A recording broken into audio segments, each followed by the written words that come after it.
একটা নোংরা নাটক 1-1.5 বছর ধরে কিন্তু চলছে। তোমরা দেখেছো টিনাকে গ্রিল করার মেন জায়গাটাই হচ্ছে টিনা কেমন মা।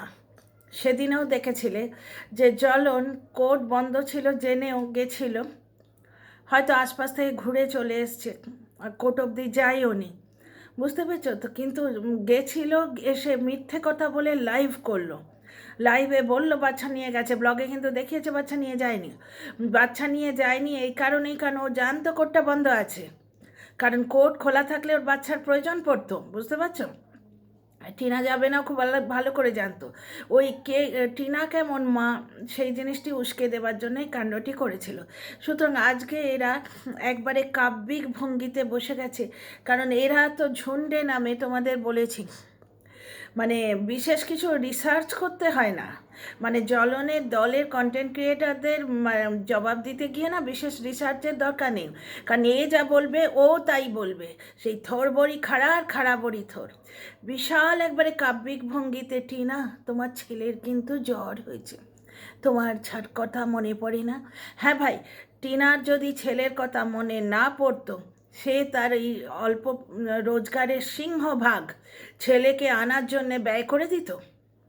হ্যাঁ, সে পুষেছিল, কি বলে ওটাকে, লিগাল টিম পুষেছিল বাচ্চা আনার জন্যে, তাই তো। বাচ্চার জন্যে রূপোর আংটি করালো, তাকে যা যা বলা হয়েছে সে তাই তাই করেছে। এখানে টিনাকে দোষারোপ করলে হবে না। ব্যর্থতা যদি কারোর থাকে সেটা হচ্ছে লিগাল অ্যাডভাইজারের ব্যর্থতা। টিনা বাচ্চা আনার জন্য চেষ্টা করছে, যার জন্যই তো জ্বলন ওই কোর্টে বন্ধ কোর্টে গিয়ে কন্ট্রোভার্সি দেবার চান্স পেল। প্রতিপক্ষ যদি না থাকে টিনা জ্বলন পেত কোত্থেকে? আচ্ছা, এরা এখন কাব্যিক ভঙ্গিতে বসে গেছে, টিনা তোমার বাচ্চাটা কিন্তু ভালো নেই, তার জ্বর হয়েছে, তুমি তো খুব ভালো আছো, তোমার সকালটা ভালো কেটেছে, চা খেলে বিস্কুট খেলে। ভাই রে, বাচ্চাটার যে জ্বর হয়েছে বাচ্চাটার মা জানবে কি করে একবার বলো তো? কন্টেন্ট ক্রিয়েট করার আগে এই যুক্তিগুলো একবার ভেবে দেখো না। মগজটা কি ডিপ ফ্রিজে রেখে এসে কন্ট্রোভার্সি করতে বসো নাকি? যে মানে ইমোশনাল করে ছুঁড়ে দিলে টিনা তোমার বাচ্চার কিন্তু জ্বর হয়েছে। ভাই তুমি আমি যেভাবে জানতে পারছি যে টিনার বাচ্চার জ্বর হয়েছে, টিনাও কিন্তু ঠিক সেইভাবে জানতে পারছে, কারণ ওই বাচ্চাটার মানে অযোগ্য বাপ, বাপ হওয়ার যোগ্যতা তার নেই। বাপ হওয়ার যোগ্যতা থাকলে সে মায়ের সাথে একটা কর্ডিয়ালিটি বানিয়ে রাখতো, মার সঙ্গে প্রথমেই বলে নিত বাচ্চা আমি দেব না, কিন্তু তুমি দেখতে পাবে। বাচ্চাটার জ্বর হয়েছে জানলে ও মাকে ফোন করে ভিডিও কলে বা করে বাচ্চাটাকে কমফর্ট দিত, মায়ের সঙ্গে যোগাযোগ করিয়ে দিত। কিন্তু বাচ্চাটা যবে থেকে পয়দা হয়েছে, জ্বলনের একটাই টেন্ডেন্সি মায়ের কোল থেকে ছিঁড়ে এনে ঠাকুমার কোলে দেবে, বুঝতে পারছো। সুতরাং টিনা অযোগ্য মা কিনা আমরা জানি না, কিন্তু জ্বলন অযোগ্য বাপ তার প্রকৃষ্ট প্রমাণ পাওয়া গেছে। বাচ্চাটার জ্বর হয়েছে, সোফায় খালি পায়ে কুঁকড়ে এমনি করে শুয়েছিল, কারণ মনে হয়নি যে বাচ্চাটাকে বাড়িতেও ফুল প্যান্ট পরিয়ে রাখি, অনেক তো ভিক্ষে পাওয়া জামা কাপড়ও রয়েছে। তা ভাই, কন্ট্রোভার্সি করতে এসে মাকে গ্রিল করার জন্য তোর বাচ্চাটার কিন্তু জ্বর হয়েছে। বাপকে কেন প্রশ্ন করো না যে বাচ্চাটার জ্বর হয়েছে, এখন তুমি পেঁচানিতে কনসেন্ট্রেট না করে নিজের মাকে একবার ফোন করাও, বাচ্চাটাকে একবার মায়ের গলা শোনাও, বাচ্চাটার টেক কেয়ার করো, প্যাঁচানিকে ছাড়ো। সে প্যাঁচানির কি ক্ষতি হচ্ছে? এইরমভাবে মেয়েটার ইজ্জল উছালছে, করছে, এইসব করতে গিয়েই বাচ্চাটা জ্বর হয়ে গেছে। বাচ্চাটা একবার মাম বলে ডাকতে শিখলো একটা কোনো মহিলাকে, XYZ কোনো মহিলা ওখানে ছিল, পুরুষকে তো মাম বলেনি, ঠিক আছে। ডিকিতে যখন তুলছে তখনও সেই হজমুলা না কি একটা দিল বাচ্চাটাকে, বললো আমার জন্য আর মাম্মামের জন্য। তারপর বাচ্চাটা আবার টিচারে ফেরত এলো, সবাই বললো টিচারকে মাম্মাম ডাকানো শিখিয়েছে। 1.5 বছর স্কুল যাবার পর হঠাৎ মাম্মাম বলতে শুরু করলো টিচারকে, আমরা কেউই ঘাসে মুখ দিয়ে চলি না, বুঝতে পারছো। আর তারপরে কালকে ব্লগে টিচার শুনলাম, বুঝতে পারছো? তারপরে সেদিনের লাইভে এমন একজন বন্ধু রাত্রি 10টার সময় আছে যে বাচ্চাটার হাত থেকে গাড়ি কেড়ে নিয়ে কাঁদায় বাচ্চাটাকে। বাচ্চাটার ইমোশনাল টার্ময়েল তোমরা দেখতে পাচ্ছ কি? আজকে নটঙ্কি করে মানে ভিডিও করতে এসছো টিনা, বাচ্চাটার কিন্তু জ্বর হয়েছে। টিনা জানবে কি করে বাচ্চাটার জ্বর হয়েছে? বাচ্চার কথা কি মনে পড়ে না? ডেফিনেটলি মনে পড়ে, ডেফিনেটলি মনে পড়ে। মনে পড়ে বলেই সে বাচ্চা আনবার চেষ্টা করছে, এবং তুমি কন্টেন্ট পাচ্ছ। বুঝতে পারছো তো? বাচ্চাটার জ্বর হয়েছে ওর মায়ের, এবং তাতে কোনো হাত নেই। ওর মা তোমার আর আমার মতো ঠিক ব্লগ দেখেই জানতে পারছে, প্রথম দিন থেকেই কেসটা তাই। যারা মা প্রেজেন্ট থাকতে বাচ্চাটাকে মার থেকে সরিয়ে দেবার চেষ্টা করতো, কেড়ে নেওয়ার চেষ্টা করতো, মার সঙ্গে বাবার কোনো অসুবিধে হয়নি, 15 দিন কেড়ে নিয়ে রেখেছিল জাস্ট ভিউ কামাবার জন্যে, একটা কন্ট্রোভার্সি ক্রিয়েট করার জন্যে, সেই বাপকে সাপোর্ট করে। ছি, সেই রকম অযোগ্য বাপকে সাপোর্ট করে আজ মাকে বলতে এসছে, টিনা তোমার ছেলের যেন জ্বর হয়েছে, তোমার কষ্ট হচ্ছে না? ডেফিনেটলি কষ্ট হচ্ছে। তুমি একটা কন্ট্রোভার্সি ক্রিয়েটার, বা আমরা একটা কন্ট্রোভার্সি ক্রিয়েটার, আমরা বাচ্চাটাকে পয়দা করিনি। যার নারী ছেঁড়া ধন তার তো কষ্ট হচ্ছে, কিন্তু সে যখন কাঁদে তখন তোমরা কি বলো? সে ড্রামা করছে, ভিউজ কামাবার জন্যে কাঁদছে, ছাতে উঠে কাঁদে যাতে তার মানে দাদু দিদা মানে বাপ মায়ের অসুবিধে না হয়, সেই জন্যে কাঁদে। চা খাচ্ছে, বিস্কুট খাচ্ছে, চা বিস্কুট কাল খেয়েছে।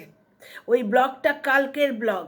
বাচ্চাটা জ্বর হয়েছে তা সত্ত্বেও তার বাবা পেঁচানি রে, তাকে কেন সোশ্যাল মিডিয়ায় বদনাম করা হচ্ছে, তাকে কেন কি বলা হচ্ছে, তার ইজ্জত নিয়ে কি খেলছে, তার ওপর কনসেন্ট্রেট করে বসে আছে, সেগুলো দেখতে পাচ্ছ না? আজকে সে পেঁচানিকে দিয়ে ঘরে চাদর টাঙিয়ে হয়তো হয়তো হয়তো কারণ পেছন থেকে আমি বাচ্চার গলা শুনতে পেয়েছি, মনে হচ্ছে এটা বাচ্চার গলা শুনতে পেলাম, তো সেইখানে কনসেন্ট্রেট করা হচ্ছে। কারণ কি, মেয়েটাকে বলল আমি বলবো, তুমি এসো, এসে সবাইকে বলো, সঙ্গে সঙ্গে মেয়েটা এসে গেল। তাছাড়া ওই কুলাঙ্গারের চ্যানেলে নাকি ইয়েতে কমিউনিটিতে আমার দর্শক বন্ধুরা লিখে গেছেন আমার ভিডিওর নিচে, তোমরা কমেন্টটা দেখো, প্রমাণ দিতে পারি আমি। সেইখানে ওই মেয়েটির চ্যানেলের নাম ছিল, দিয়ে হঠাৎ করে ডিলিট করে দিয়েছে। কেন? মেয়েটির চ্যানেলের নাম কুলাঙ্গার কি করে জানলো? বাকি কেউ জানতে পারলো না, বিদেশি কন্টেন্ট ক্রিয়েটার কি করে জানলো? তাকে দেয়া হয়েছে কি খবরটা উছালবার জন্যে? আর সে ডিলিট কেন করে দিল? মেয়েটা তো প্রমোশন পাওয়ার জন্যেই ইউটিউবারের সঙ্গে, ওদের মেয়েটার কথা অনুযায়ী এবং তার বয়ফ্রেন্ডের কথা অনুযায়ী, যে মেয়েটা যে বাহানা তার বয়ফ্রেন্ডকে দিয়েছিল, যে ঐরি উরাদকের কথা বলছি, যে তার চ্যানেলকে পুশ করে দেবে বলে সেই মেল কন্টেন্ট ক্রিয়েটারের সঙ্গে এই 7-8 মাস ধরে কথাবার্তা বলছে। বুঝতে পারছো? আর কল রেকর্ডে আমরা দেখতে পেয়েছি বলে সেদিনও কিন্তু এই অযোগ্য বাপ এসে মিথ্যা কথা বলেছে যে আমি তাকে চিনি না, তাকে চেনে না, অথচ তাকে সাপোর্ট করে দুটো ব্লগ বানিয়েছে, এবং কন্টেন্ট দিদিরা অযৌক্তিকভাবে যথারীতি বসে গেছে। সে যাকে খুশি সাপোর্ট করতে পারে, সে যদি যাকে খুশি সাপোর্ট করতে পারে, তাহলে ফোকলা খুঁজে মরিস কেন? তোরা ফোকলা খুঁজে মরিস কেন? টিনা ঘুম থেকে উঠে ব্লগ শুরু করে যেদিন যেরম ওর হয়। এবার কোনো দিন একটু ঝরঝরে রইল, রাত্রিরে ঘুমটা ভালো হয়েছে, এবং কোনো দিনের একটুখানি হয়তো এনার্জেটিক বেশি, একটু পরিষ্কার হয়ে এসে ভিডিও করলে, আর কোনো দিন চোখ মুখ ভুলে আছে, পারছে না। যেদিন চোখ মুখ ফুলে বিকৃতভাবে এসে বলছে, সেদিন ও বাড়ি থেকেই উঠেছে, আর যেদিন বেশ ঝরঝর করে উঠে এসছে সেদিন বাইরে থেকে এসছে। এগুলো বোঝা যায়। মানে টিনাকে ক্রিটিসাইজ করার সময় যা খুশি বলে দাও, সব বোঝা যায়। তোমাদের আন্দাজ কোথায় দেখেছো সে ফোকলার বাড়ি গেছে? কোথায় দেখেছো? আমরা কিন্তু ব্লগে ওই মেয়েটির গলার স্বর শুনেছি, মেয়েটির ছাতে ছিল, বোঝা গেছে। জলন ফুচকা সার্ভ করছে, ক্যামেরা রেঞ্জের বাইরে কেউ একজন ছিল, শুনতে পেয়েছে। ছেলেটি বলছে বাচ্চাটার কী পরিমাণ সাইকোলজিক্যাল প্রবলেম হচ্ছে আমি তোমাদের কি বলবো। আর কিচ্ছু আমার দেখার দরকার নেই, আমি অন্য কোনো ভিডিও দেখছি না। যে ভিডিওটা দেখেছি সেটারও কয়েক মিনিট দেখেছি। ফুচকা আর চা কফি জিনিসপত্র কেনা, এগুলোতে বড় প্রবলেম হচ্ছে না? জলন যখন বুড়ো বাপ বাড়িতে অসুস্থ হয়ে পড়ে আছে, অ্যাকচুয়ালি ওর বাবা ছিল না, দর্শকরা জানে সেটা। জলনের মিথ্যাচার বোনাতে গেলে না আজকে পুরো রাত হয়ে যাবে ভিডিওটা, আমার ভিডিও আর শেষ হবে না। তো ডিয়ার ফ্রেন্ডস, অনেক কথা বলার আছে, তোমরা সঙ্গে থেকো। Welcome back to my channel my world of words. আমি সৌমি, আমি তোমাদের সবাইকে আমার চ্যানেলে ওয়েলকাম করছি। ডিয়ার ফ্রেন্ডস, টিনাকে নিয়ে আর একটা ভিডিও করব, কিন্তু এখানে আমি আমার মনের কথাটা বলে দিই আগে। টিনার A to Z মানে দেখে দেখে তোমাদের বলবো, অনেক কথা বলার আছে, কিন্তু আপাতত আমার মনে যে ভাবনাগুলো উদ্রেক হচ্ছে সেইগুলো তোমাদের এখানে বলে দিই আগে। একটা জিনিস দেখো, জ্বলনের মিথ্যাচারের কত সবুত দেব। প্রথমে বললো মেয়েটাকে চিনি না, তারপর যে কল রেকর্ডে দেখা গেল 1 ঘন্টা কথা বলেছে, তখন এসে বলছে যে হ্যাঁ চিনি, আমি তাকে হেল্প করেছি, ব্লা ব্লা ব্লা। ছেলের যে ঠান্ডা লাগছে সেদিকে তার ধ্যান নেই, বুঝতে পারছো? 2 নম্বর কথা, ব্লগে বললো ছেলে নিয়ে গেছি তোমরা, মানে লাইভে বললো ছেলে নিয়ে গেছি, তোমরা ব্লগে দেখে নিও। পরের দিন আমরা ব্লগে দেখলাম ছেলে নিয়ে যায়নি। এই লোকটা একটা ডাহা মিথ্যেবাদী, সেটা তোমরা দেখতে পাচ্ছ না? এই যোগা টিচারের কথা আমরা কতদিন আগে শুনেছি, কন্টেন্ট ক্রিয়েটারের কথা। এই যে রিউ রাধকের ব্যাপারটা কি হঠাৎ করে পপ আপ করেছে? এটা তো অনেক দিন ধরে রয়েছে, এবং যখন ধরা পড়ে যায় তখন বলে বেশ করেছে। তাহলে টিনাও বেশ করেছে। আচ্ছা, টিনা যখন ফ্ল্যাটে যাচ্ছে, আজকে বললো আমি ফ্ল্যাটে যাচ্ছি, প্যাকিং করছি, তখন বলছে কন্টেন্টের জন্য ফ্ল্যাটে যাচ্ছে। যেহেতু মার্কেটে এখন জ্বলন ছেয়ে আছে, ভাই জ্বলন যেটা ছেয়ে আছে না, এটাকে বিখ্যাত বলে না, এটাকে কুখ্যাত বলে। জ্বলনের পাপ ধরা পড়ছে। 45 বছর বয়স হয়ে গেছে, এখন হঠাৎ করে ঠাকুরদার বাড়ি সাজাবার প্ল্যান হয়েছে।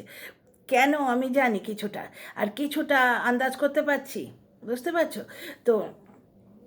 2টো কারণ আমার মাথায় আছে। একটা কারণ তোমাদের বলেইছি, আর একটা বলতে পারবো না, ওয়াইটির বাইরের খবর, সুতরাং সেটা আমি বলতে পারবো না, বুঝতে পারছো তো? আজকে আচ্ছা, জ্বলনের ব্যাপারটা তো অন্য ব্লগে বলবো, এখানে টিনার কথা নিয়ে বলি। যখন ও ফ্ল্যাটে যাচ্ছিল না, ঠাম্মি নেই, ঠাম্মি হঠাৎ করে চলে গেল, কেন গেল? দ্বিতীয় কথা, ফ্ল্যাটটা তাহলে তুই কিনে রেখে দিলি কেন টিনা? অত তোর রেন্ট যাচ্ছে, যেন রেন্টটা আমরা আমাদের পকেট থেকে দিচ্ছি। তার যদি যোগ্যতা থাকে ফ্ল্যাট কিনে রেন্ট নিয়ে রেখে দেয়ার, তো আমাদের কি এসে যায়?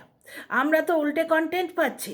এইবার টিনা এখন ফ্ল্যাটে ফিরে যাচ্ছে, তার মানে ও কন্টেন্ট দেবার জন্য ফ্ল্যাটে ফিরে যাচ্ছে, এবং এই ফ্ল্যাটে যাওয়াটাকেও টিনার ছেলের জ্বরের সঙ্গে জুড়ে দেওয়া হচ্ছে। একটা কথা তোমরা বলো দেখিনি, টিনার ছেলের যে জ্বর হয়েছে টিনা কি জানে? আজকে আমরা যেরমভাবে ব্লগ দেখছি, টিনাও তো সেইভাবে ব্লগ দেখে জানছে। ওই লোকটা বলেইছে আমার ছেলের ধারে কাছে আমি ওকে ঢুকতে দেবো না।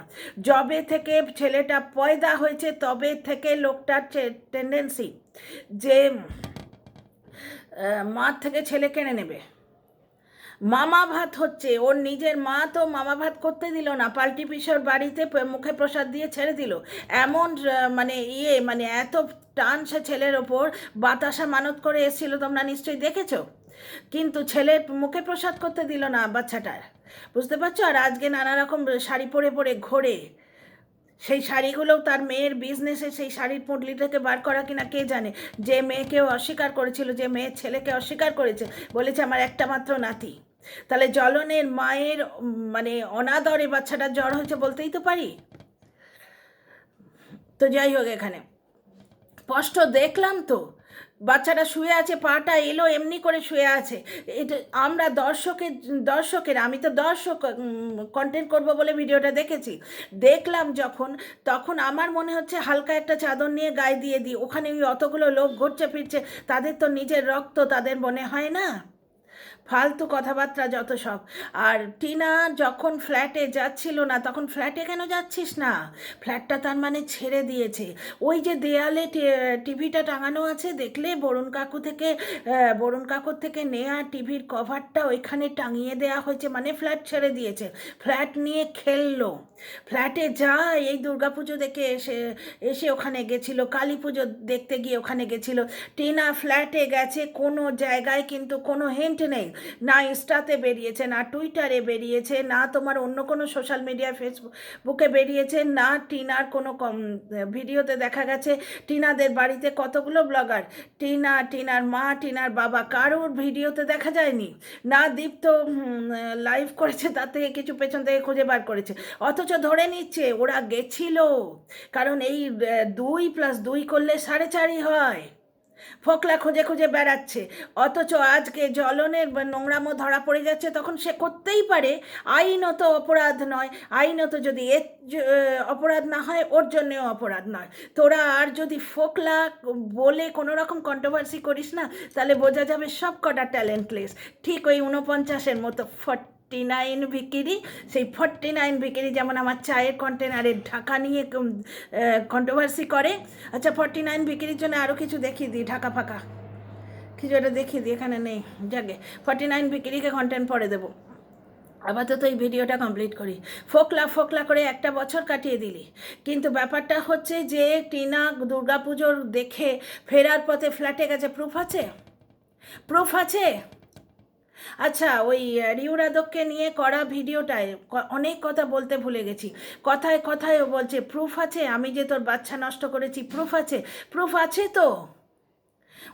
ও যখন ভিডিও করছে, ওই রনু ভিডিওটা করছে, তখন ও বলছে ওর মা বা কেউ হবে, দুজন মহিলা ছিল, তাদের সামনে বলছে আমার তিনখানা বাচ্চা নষ্ট করেছে। তারা তো প্রতিবাদ করলো না, করলো না প্রতিবাদ? যদি এইরকম অকথ্য বাজে কথা মিথ্যে কথা হতো, সঙ্গে সঙ্গে তারা ফস করে উঠতো, কেন আমার মেয়ের সম্বন্ধে বলছো? তারা যে এই রিউয়ের গুরুজন, ওখান থেকে বোঝা যায়, কারণ বারবার বলছে মেয়েকে ছেড়ে দিয়েছেন, মেয়েকে ছেড়ে দিয়েছেন, আমার সঙ্গে 8 বছর ছিল, এইগুলোই তো প্রুফ। অপর পক্ষ থেকে তো કોઈ প্রোটেস্ট এলো না। ঠিক যেমন টিনার কণ্ঠস্বরে আমরা শুনতে পাচ্ছি কল রেকর্ডে, আমায় মারছিস তো, আমি পুলিশকে গিয়ে বলবো। তখন এ বলছে যা যা, যাকে খুশি গিয়ে বলকে যা, সে তো জানে আমি গ্রিলের তালা দিয়ে রেখেছি, এ বেরোবে কী করে? টিনার উপস্থিত বুদ্ধির জন্য সেদিন বেঁচে গেছে, এবং এখন তো এই রিউরাদককে দেখবার পর আসানসোল বালিকে দেখবার পর, এবং সুখদাদার কাহিনীটা তো আমি শিখিয়ে দিইনি, সুতরাং আমি কোনো ভ্যানিটি ব্যাগ বালিকে নোংরা করছি তা তো নয়। ইয়েতে আসছে, ওয়াইটিতে আসছে, এই তিনটে কেস দেখার পর বাবু মনে হচ্ছে টিনা বেঁচে গেছে, ভগবান জগন্নাথ মেয়েটাকে বাঁচিয়েছে। তো যাই হোক, তো ব্যাপারটা হচ্ছে একটা জিনিস দেখো, ফ্ল্যাটে যখন যায় না, তখন ফ্ল্যাটে কেন যাচ্ছ না? সে দর্শককে দর্শক, আর কন্ট্রোভার্সি ক্রিয়েটারকে কন্ট্রোভার্সি ক্রিয়েটার, আর তোমার সবাই মিলে বসে গেল, ফ্ল্যাটে পয়সা নষ্ট করছে, ফ্ল্যাটটা রেখে দিয়েছে, কেউ বলছে ফ্ল্যাটটা ছেড়ে দিয়েছে, বরুণ কাকুর থেকে কেনা ওই টিভির যে ঢাকনাটা, ওইটা নিজের ফ্ল্যাটে লাগিয়ে রেখেছে, তা নিজের বাড়িতে লাগিয়ে রেখেছে, মানে ওই ফ্ল্যাট থেকে টিভি খুলে নিয়ে দাদার ঘরে লাগিয়েছে, কত রকম কাহিনী। এবং একটাই কথা, ফ্ল্যাটটা তুই নিলি কেন রে? ফ্ল্যাটটা কন্টেন্ট করার জন্য নিয়েছিস নাকি? ফ্ল্যাটটা নিলি কেন? এখন আবার ফ্ল্যাটটা ছেড়ে দিলি কেন? আবার কেউ সাইবার বুলি থেকে বাঁচবার জন্যে বলে দিল, রটিয়ে দিল, ফ্ল্যাটে টিনাকে শ্যুট করতে দেওয়া হচ্ছে না কেন, কোনো সারস পাখির সঙ্গে ওর গণ্ডগোল লেগেছে, সারসে নাকি ওকে ঠুকরে দিয়েছে। আমি শুনেই বলেছিলাম সব রটনা, বড্ড বেশি রটনা ওটা। কারণ ব্যাপারটা হচ্ছে কি জানো তো, ন্যাড়া বেলতলায় একবার যায়, আমি একবার গেছি, আর যাবো না, হেলমেট ইজ অন। তো যাই হোক, ব্যাপারটা এইবার দেখো, টিনা এবার ফ্ল্যাটে যাচ্ছে, তখন বলছে ফ্ল্যাট কন্টেন্ট করার জন্যে টিনা ফ্ল্যাটে যাচ্ছে, কারণ মার্কেটে ওকে নিয়ে আর কথা হচ্ছে না, কন্টেন্ট নেই, তাইও ফ্ল্যাটে যাচ্ছে। ভাই তোরা চাস কি রে? সে ফ্ল্যাটে গেলে সে নোংরামো করতে যাচ্ছে, সেখানে দীপ্ত যাচ্ছে, 1000টা লোক, তার সঙ্গে তার কাকা দেখা করতে গেলে তখন টিনার সঙ্গে কাকার বিয়ে কেন হয় না? টিনার সঙ্গে? এত বড় অসভ্যতার নোংরামো ছ্যাবলামো করে কন্টেন্ট নামিয়েছে একটা চর্বিওয়ালি, কিন্তু আজকে দেখো যখন জ্বলনের বাড়ি থেকে হচ্ছে ব্যাপারটা, তখন বলছে বেশ করেছে, ও করবে, ওর বাড়িতে শোনা যাবে মেয়েদের আওয়াজ, বেশ করবে। বুঝতে পারছো, কেসটা হচ্ছে এইটাই। ভালোই হচ্ছে, জ্বলনের নোংরামো আপনি আপ বেরিয়ে আসবে, ধর্মের কলটা বরাবর আপনি আপ নড়ে। কিন্তু আমার এই কথাটা জানার খুব ইচ্ছে হচ্ছে যে তোমরা ভাই চাও কি? যখন মেয়েটা ফ্ল্যাটে যায় না তখন বলো যে ফ্ল্যাটে যাচ্ছিস না কেন, এখন যাচ্ছে ফ্ল্যাটে, তখন বলছে ছেলের জ্বর হয়েছে ও ফ্ল্যাটে যাচ্ছে, দ্বিতীয় কথা ফ্ল্যাটে কন্টেন্ট করতে যাচ্ছে, ওই জন্যে ফ্ল্যাটের কথাটা মার্কেটে ছেড়ে দিল। মানে অদ্ভুত, এদের শান্তি নেই। বাকি কথা পরের ভিডিওতে, বেশি বড় করব না। তোমরা যদি আমার সাথে একমত হও কমেন্ট বক্সে নিশ্চয়ই লিখো, আর সাবস্ক্রাইব করে পাশে থেকো। আমার জ্বলন্ত কোয়েশ্চেন হচ্ছে, টিনা ছেলেটার জ্বর হয়েছে তোমার আমার সঙ্গে আজই তো জানলো, তাহলে টিনার যদি কোনো রিয়াকশন থাকে সেটা তো কাল আসবে। আজ কি করে সে রিয়াকশান দেবে? আজ যদি সে আনন্দ করে চা খায়, তুই কেমন মা, কেমন মা টিনা, আমি বলে দিচ্ছি কেমন মা। টিনার কাছে থাকলে বাচ্চার জ্বর হতো না। ওরা বেড়াল বাচ্চাকে আদর করে চাপা দিয়ে রাখে, বেড়াল বাচ্চাকে ওরা চাপা দিয়ে রাখে, কিন্তু জ্বলন নিজের ছেলের গায়ে একটা চাদর দেয় না। এইখানেই বোঝো টিনা কেমন মা। আমার জ্বলন্ত কোয়েশ্চেন আমি দর্শকদের দরবারে রাখলাম। তোমরা সাবস্ক্রাইব করে পাশে থেকো। যদি আমার কথাবার্তা ভালো লাগে, যুক্তিপূর্ণ লাগলে কমেন্ট বক্সে লিখো, সাপোর্ট করো আর লাইক করো। See you in the next video.